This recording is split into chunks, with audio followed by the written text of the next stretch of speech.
Hi everyone, this is Kenzie. So here's the skinny. I had a script completed, but recording it honestly made me dislike it, so I got rid of it completely. Then I remembered that this script was in existence for like a year, and a comment that I got reignited that flame. Be careful what you wish for, Kenma. You're sure as hell gonna get what you want, and it's gonna be a long one. So grab your baby makers and your cup of coffee and let's get locked and loaded. I think SAO Fatal Bullet is perfect, and I'm gonna tell you all exactly why. No, it's not just clickbait. By the way, I got requested to adjust the volume in my intro, so me being me, your lovable huggable Kenzie, I made an entirely new one. I hope you like it.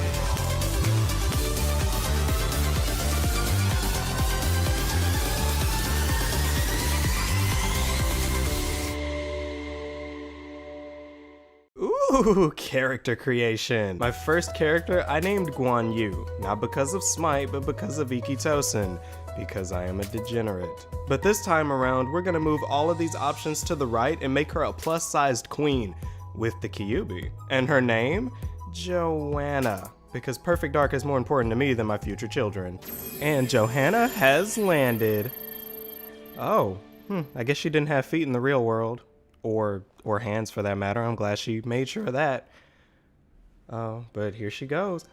Oh, she looks so cute. Oh, she looks so happy. Oh my god. Oh, look at her. Oh, there's so many people outside. Oh my god. Y'all ain't social distancing, bitch. Get the fuck back inside. Oh, her face brought me so much joy. I can't wait to play as this character. Honestly, I cannot wait to play as her.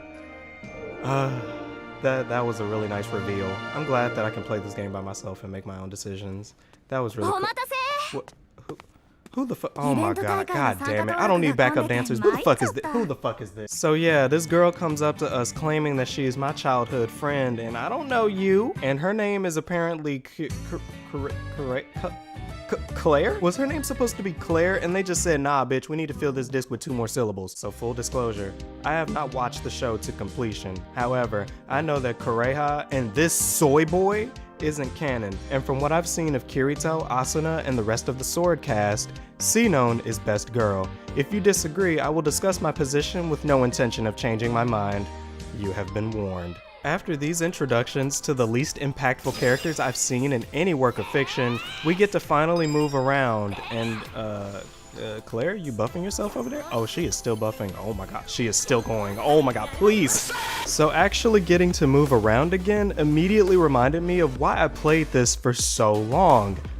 Wow, this feels good. From running to rolling to aiming, this just feels amazing. As is standard for Japanese third-person games and similar to Gundam Breaker and Versus, you are able to lock on to specific targets and automatically shoot at them, but you have the option to aim by yourself and aim for weak points.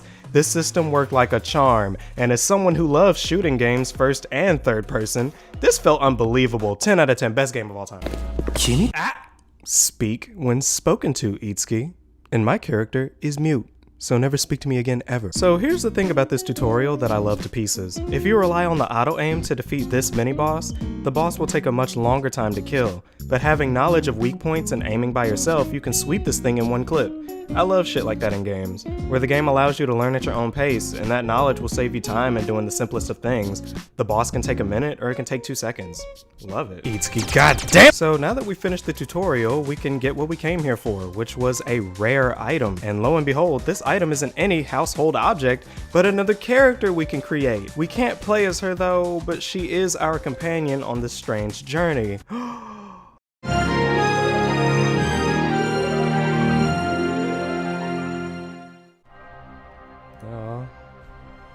What? Holy shit. Somebody's about to fucking kill you, dude. Oh my god, Joanna! Oh my god, I can't believe that kid. Oh my god, no. No, oh my god, no. Nuh-uh, nope. So it's at this point in the story that it knocks on your door and asks you if you have a moment to talk about our Lord and Savior, Jesus-kun. Kirito shows up alongside Asuna and... fuck man, everyone else. These characters serve to help you in different ways, and they all serve some kind of purpose in the SPC Glocken, which is the name of the hub world. This character, Agil, appraises items for you that you pick up in battle. And this system is actually pretty great, because this is like the best way to get weapons of high rarity without having to buy them directly for stupid ass prices. Asuna, the resident trad wife, handles appearance, which ranges from basic bitch outfits to literally wearing the cast's clothes, including Lisbeth, is in charge of weapon enhancements, which let you swap weapon skills with others a la Neo soul matching. And best of all, Leafy is definitely here. The other roles are more of being the ones you talk to figure out what things do. Not huge roles, but I mean, they're meant to build up your character, so the fact that they're here at all is pretty cool for fans, I'm sure. After accepting all of the quests they vomited on me, the gameplay loop finally reaches its apex for a very long time.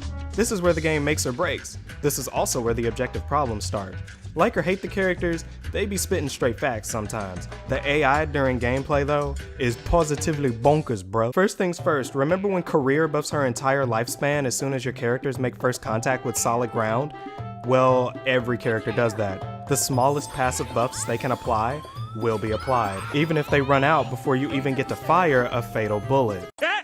He said it! He said it! Another thing about the AI is that while they keep their cool usually and get the job done, sometimes, God forbid you die. If you die in battle, you'll either A, get ignored like roadkill, or B, be the only thing they focus on, even if they are at risk of dying just like you. You could be lying face down with 3 copies of Lucifer hovering over you and fucking Clear Eyes would still tunnel vision you. Or everyone could just wipe.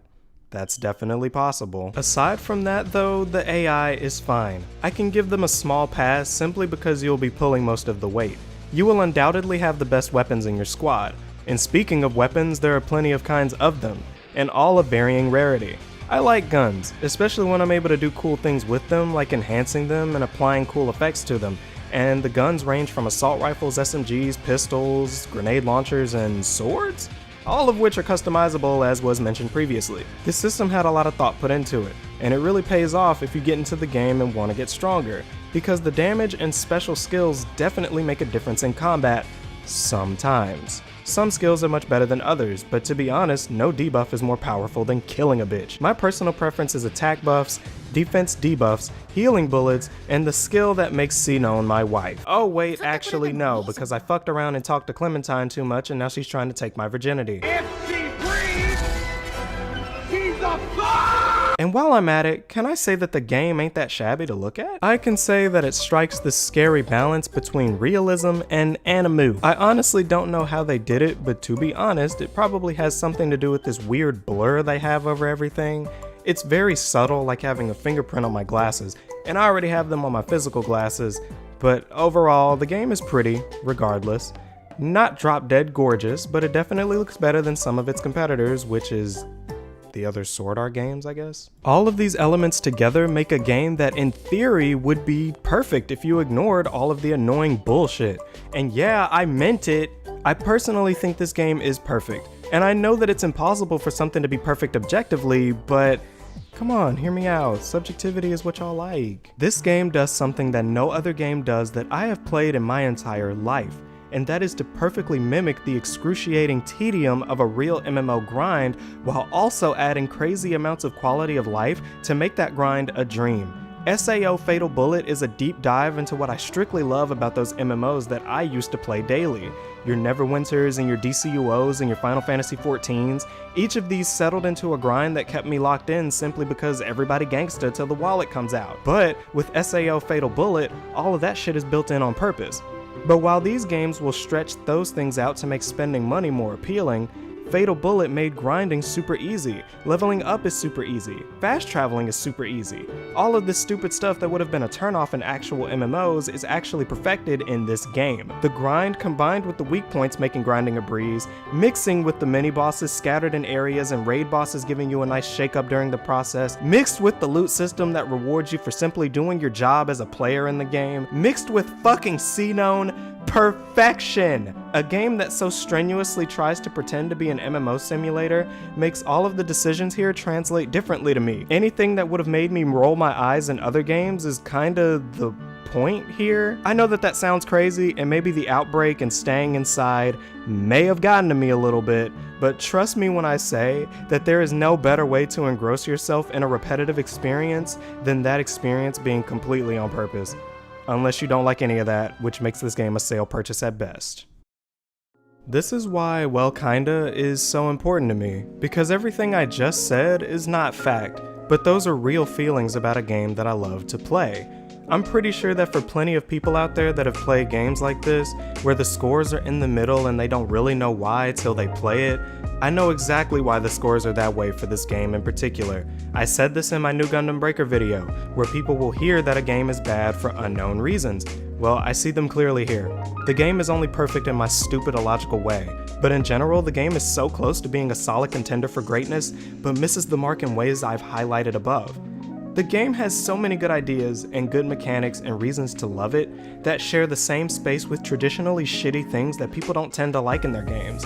The game is worth a play easily, hands down, but not for the reasons that I said. With games like this where they are so split, all it takes is a play for yourself, and you'll realize that even if you don't like the tedium and the repetitive grinding and the gameplay loop that seems to be endless and the characters you may not like and the inconsequential storyline which I stopped paying attention to, you can at least sleep at night knowing that Sinon will always have